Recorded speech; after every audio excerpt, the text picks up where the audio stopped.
does the United States want from tightening the sanctions? I mean, it's even beyond tightening the sanctions now. Indeed it is. The United States government has created an artificial crisis. That's first and foremost. It's a manufactured crisis. Iran is complying with the IAEA. Iran does not have a nuclear weapon. Iran is not threatening its neighbors. Iran has not started a war with any of its neighbors. Israel, on the other hand, has hundreds of nuclear weapons, and unlike Iran, refuses to sign the Nuclear Non-Proliferation Treaty, does not allow IAEA inspectors into its country. So there's not really a nuclear menace or a nuclear danger from Iran. So what is the cause? What's the cause of the crisis, of the artificial crisis?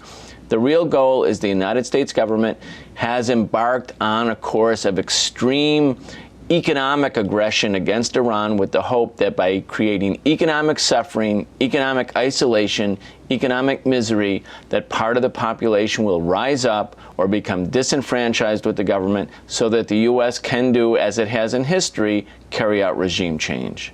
They denied that. The U.S. denied that it's trying to carry out a regime change in Iran.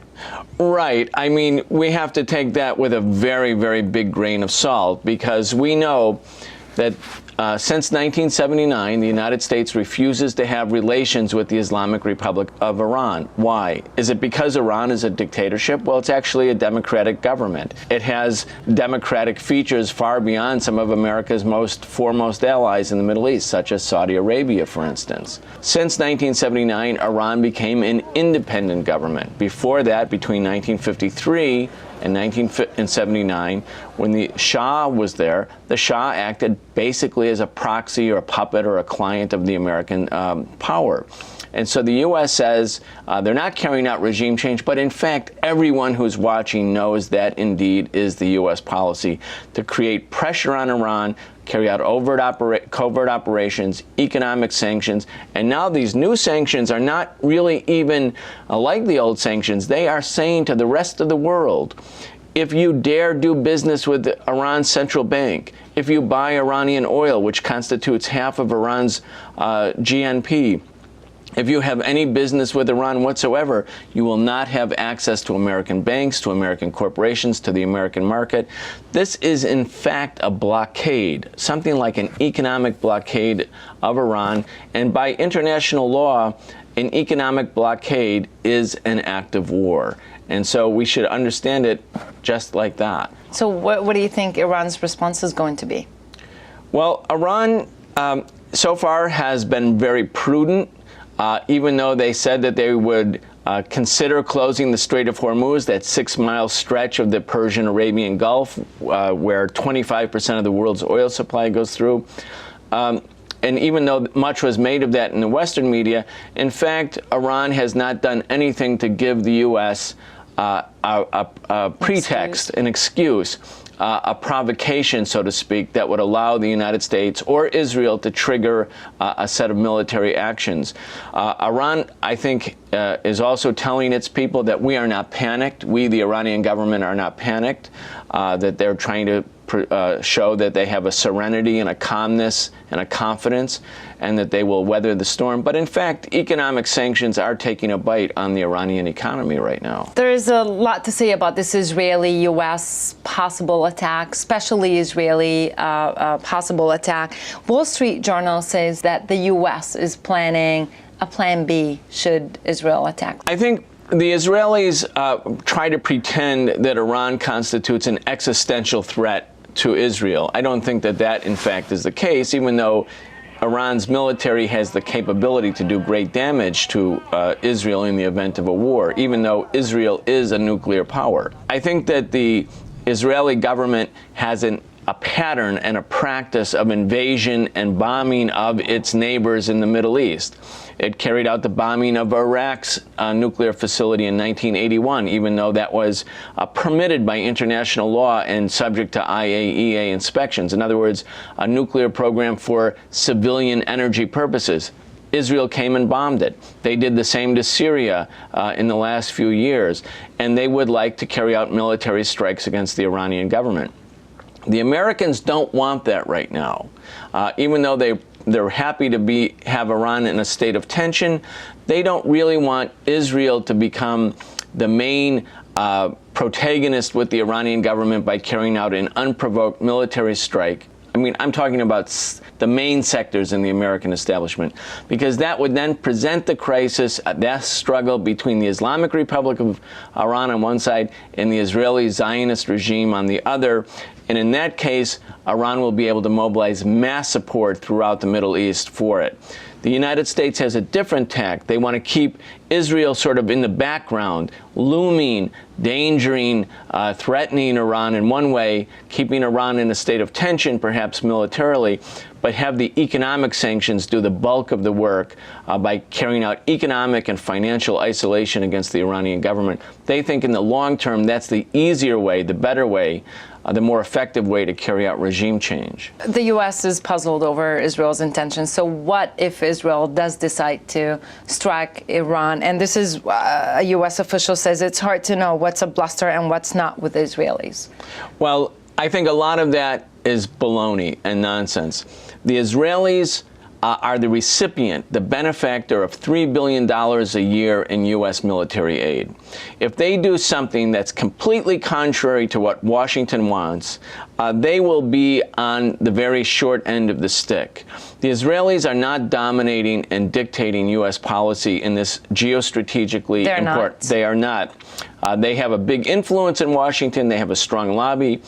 But when it comes to Iran, or when it comes to Iraq, the Israelis do not tell the United States what to do. It's vice versa. If Israel strikes now, if the conflict is presented that way between the Islamic Republic and Israel, the people of the Middle East will rally to the side of Iran. The assassination of the Iranian scientist, which Rick Santorum called half a measure, or John Bolton of the former U.S. ambassador to the United Nations, the sanctions, the tightening of the sanctions, the coalition that the U.S. is trying to build against Iran. What is Iran going to do to face all of this pressure? Well, Iran has certain allies too. Iran has Russia, and it has China. Increasingly, it has Venezuela and Cuba. In other words, those governments in the world, in addition, of course, to Syria, which has its own problems right now, but the countries in the world that don't want the entire world to be dominated by one power, the United States of America, they recognize that the existence of Iran as an independent government is something that is positive, meaning that if the United States were to be successful in carrying out regime change in Iran, they would be emboldened to carry out further destabilizing efforts against other powers, including Russia and China, by the way, even though they're great powers. So I think that Iran has allies, and I think Iran is trying to show that they can weather the storm, and also that they can rally their population.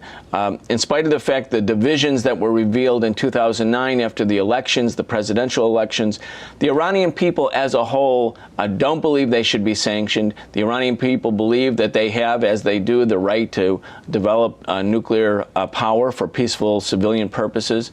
And I think right now the Iranian government is trying to weather the storm.